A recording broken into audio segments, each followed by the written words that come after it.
Halo semuanya, kenalin nama aku Dian Kiris Tanggang dari kelas 12 MIPA 1. Pada video kali ini, aku akan membahas mengenai Desa Tanoponggol yang berada di Kecamatan Pangururan, Kabupaten Samosir, Sumatera Utara. Menurut ahli yakni R.H. Unang Sudarjo, desa adalah kesatuan masyarakat berdasarkan adat atau budaya dan hukum adat yang menetap di dalam suatu wilayah dengan batas tertentu. Masyarakat desa umumnya memiliki ikatan yang sangat kuat karena berasal dari keturunan yang sama. Nah, kali ini kita akan membahas mengenai Desa Tanoponggol. Secara geografis, kawasan Tanoponggol berada pada tepian Danau Toba. Kondisi ini menjadikan kawasan Tanoponggol memiliki potensi alam yang dapat dikembangkan menjadi sebuah ekowisata.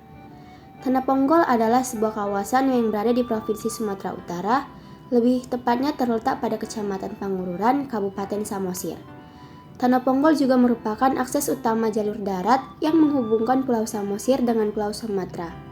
Kawasan Tanoponggol dapat dijadikan sebagai kawasan ekowisata yang memperhatikan unsur pendidikan, pemahaman, dan dukungan terhadap usaha konservasi sumber daya alam. Berdasarkan syarat desanya, Tanoponggol sendiri adalah desa yang sudah sangat lama. Tanoponggol adalah sebuah kanal di Kecamatan Pangururan Samosir yang dibangun pada sekitar tahun 1907 oleh pemerintah kolonial Belanda.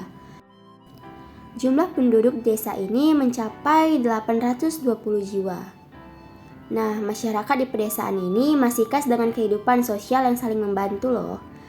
Terutama di desa ini banyak yang keturunan Setanggang loh. Nah, desa ini memiliki kearifan lokal yang sangat indah. Berdekatan dengan tepi Danau Toba menjadikan daerah ini sebagai lokasi penyeberangan. Transportasi di desa ini juga sudah terbilang maju karena adanya kendaraan bermotor, mobil, dan angkutan umum. Terutama sedang dikembangkannya transportasi dengan kapal sebagai jalur perairan.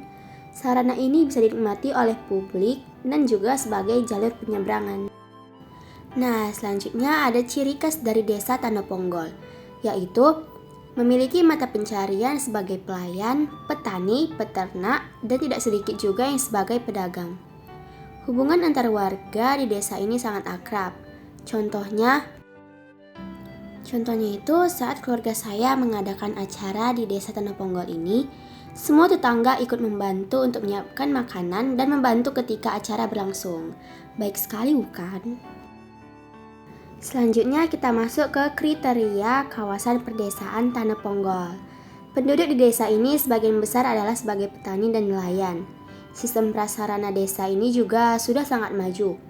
Dan juga jika dilihat dari kawasan perdesaan, desa ini diklasifikasikan dengan desa kecil dengan jumlah penduduk 820 jiwa dan luas wilayah 3 km persegi.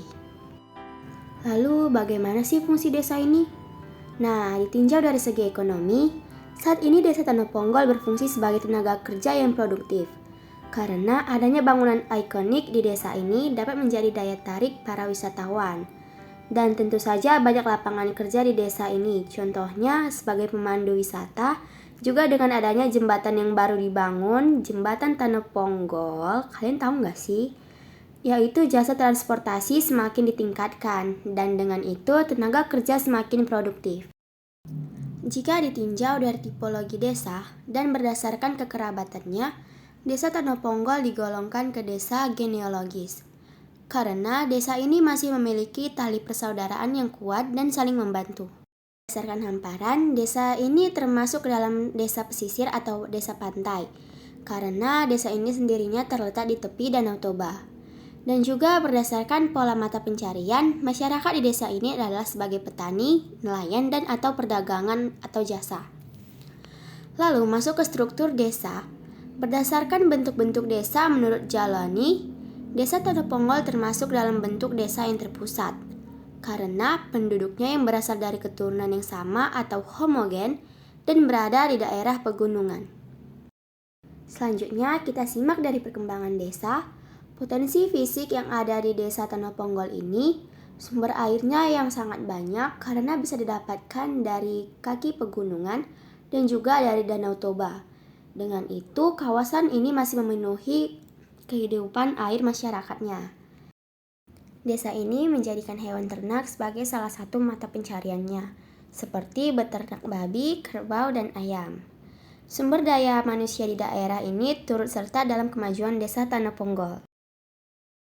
Nah, potensi fisik dari Desa Tanah Ponggol yaitu masyarakat desanya masih memiliki semangat gotong royong dan kekeluargaan yang tinggi.